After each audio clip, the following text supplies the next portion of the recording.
Good morning दोस्तों। हम त्रिभुज के बारे में बता चुके थे कि त्रिभुज के मुख्य रूप से 6 बेटा होता है। 6 बेटा के बारे में बारी बारी से मैंने परिभाषा के साथ आपको बताए थे।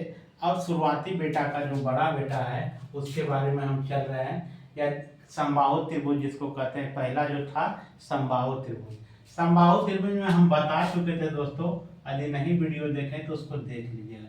समबाहु त्रिभुज मान के चलिए ये है, ये बी है, ये सी है।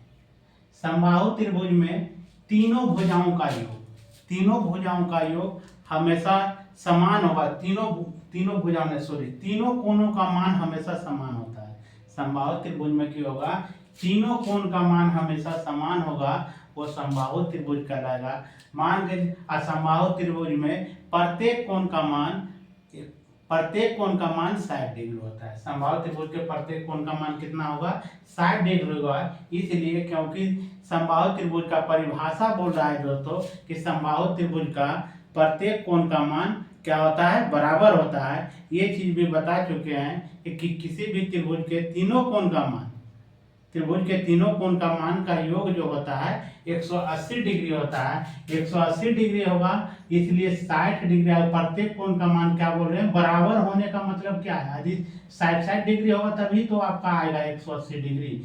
तीनों को योग करते हैं तो 180 डिग्री होता है। तो इसका परिभाषा बोलता है दोस्तों कि समबाहु त्रिभुज के सभी कोणों का मान, क्या समबाहु त्रिभुज के प्रत्येक कोण का मान 60 डिग्री होगा। जब सब को हम जोड़ेंगे तो कितना आएगा, 180 डिग्री आएगा। 180 डिग्री आएगा, इसके कहने का मतलब है कि प्रत्येक कोण का मान जो होगा 60 डिग्री होगा। ये तो समझ में आ गया। अब हम चलते हैं, ये थोड़ा सा चर्चा किया, अब क्वेश्चन की ओर चल रहे हैं।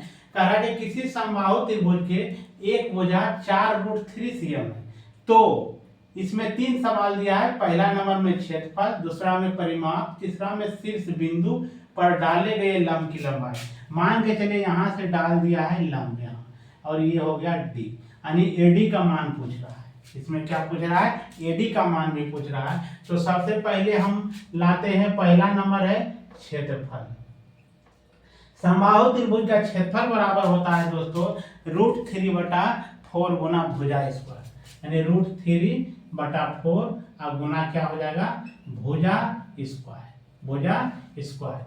अब देखिए यहाँ क्या लाएंगे, √3/4। अब भुजा देखिए यहाँ क्या दिया है, 4√3 दिया है, यानी 4√3 का होल स्क्वायर।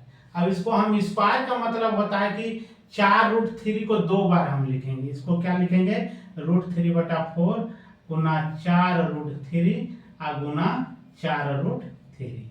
अब देखिए 4 1 कट गया।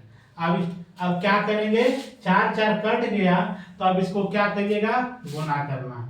अब देखिए आपको एक 4 रह गया, तो एक 4 को हम लिख देंगे 4 और गुना √3 गुना √3 गुना √3, यानी ऐसे हो गया √3 गुना √3 और गुना √3। अब देखिए हम बताए हैं दोस्तों √3 गुना √3, यानी दोनों को यदि हम गुना करते हैं तो 3 गुना 3 करते हैं, कितना होता है 9, और 9 का वर्गमूल कितना होता है, यानी 3। यानी रूट से जो संख्या 2 बार एक ही जैसा रहेगा उसका मान सेम ही होगा। मान के चलिए √13 गुना √13 तो कितना आ जाएगा, 13 हो जाएगा। √101 गुना √101 तो कहने का मतलब क्या आ रहा है, 101 आएगा। जो संख्या रूट से 2 बार लिखा रहेगा वही संख्या होगा। तो यहाँ क्या है, √3 गुना √3, यानी कहने का मतलब हो गया 4 गुना ये हो गया 3 और गुना ये कितना हो गया √3। 4 गुना 3 की जगह तो 4 × 12 और रूट आपका आ गया 3, यानी 12√3। अब क्या निकाले हैं, क्षेत्रफल निकाले हैं, तो वर्ग सेमी हो जाएगा। क्या हो जाएगा, वर्ग सेमी। यही आपका आंसर होगा।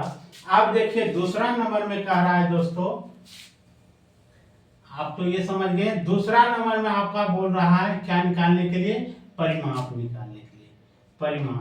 परिमाप का परिभाषा बताए थे दोस्तों कि किसी सभी भुजाओं का योग, यानी सभी भुजाओं का योग जो होता है परिमाप होता है। सभी भुजा को हम जोड़ देंगे वही परिमाप होगा।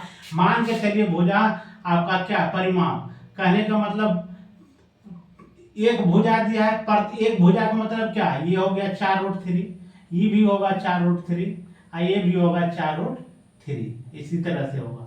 अब देखिए सब भुजा का योग करेंगे, यानी 4√3 जोड़ 4√3 जोड़ 4√3 सबको जोड़ेंगे तो 4 4 8 और 4 कितना हो जाएगा, 12 हो जाएगा। 12 रूट आ जाएगा आपका 3, 12√3। नहीं तो इसको ऐसे नहीं करके इस तरह से भी बना सकते हो। परिमाप बराबर अभी बताए थे, परिमाप बराबर तीनों भुजा, यानी मान के चलते भुजा को ए तो 3 गो भुजा होगा तो 3a, यानी 3a का मतलब क्या, 3 गुना भुजा भी कह सकते हो। परिमाप बराबर की हो जाएगा 3 गुना भुजा, यानी 3 गुना भुजा क्या दिया हुआ है, एक भुजा दिया है 4√3, 4 क्या दिया है, 3 दिया है। तब इसको गुना कीजिएगा तो 4 गुना 3 करेंगे तो 4 दिया 12 और √3 आ गया।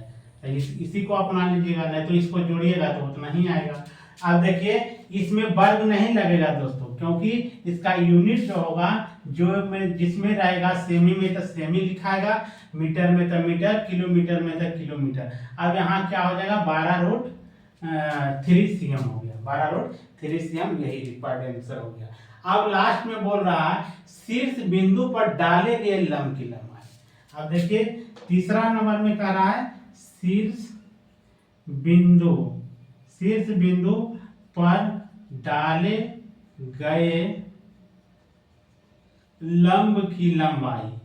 अब देखिए शीर्ष बिंदु कहाँ है, सबसे ऊपर है, यहां से नीचे में डाल दिया है दोस्तों लंब, जो कि ए और डी है। एडी पूछ रहा है कि एडी बराबर क्या निकलेगा। शीर्ष बिंदु पर डाले गए लंब की लंबाई बराबर होता है √3/2 और गुना भुजा होता है। √3/2 गुना क्या होगा, भुजा होगा, √3/2 और भुजा देखिए एक भुजा कितना दिया है दोस्तों, तो 4√3 दिया है, 4√3 दिया है। अब देखिए इसको काटिएगा तो 2 बार में कट गया। अब देखिए अभी बताएं √3 गुना √3 करेंगे तो कितना हो जाएगा, 3, और ये हो गया 2, 3 दूना 6 cm आंसर आ गया। यही आपका रिक्वायर्ड आंसर हो गया। जय हिंद दोस्तों, वीडियो पसंद आए तो लाइक शेयर सब्सक्राइब करना ना भूलेंगे। जय हिंद।